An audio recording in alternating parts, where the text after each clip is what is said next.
Ito kabayan, nakabangga ng usa. Yan o, basag o. May dugo pa nga eh. So, sinira talaga yung bumper ng usa. Ito dito, may buhok pa nga eh. Yan.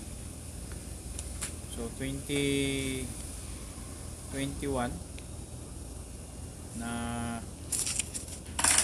RAV4.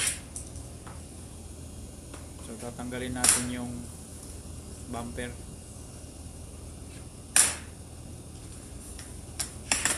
Para makita natin yung problema at bali maayos natin.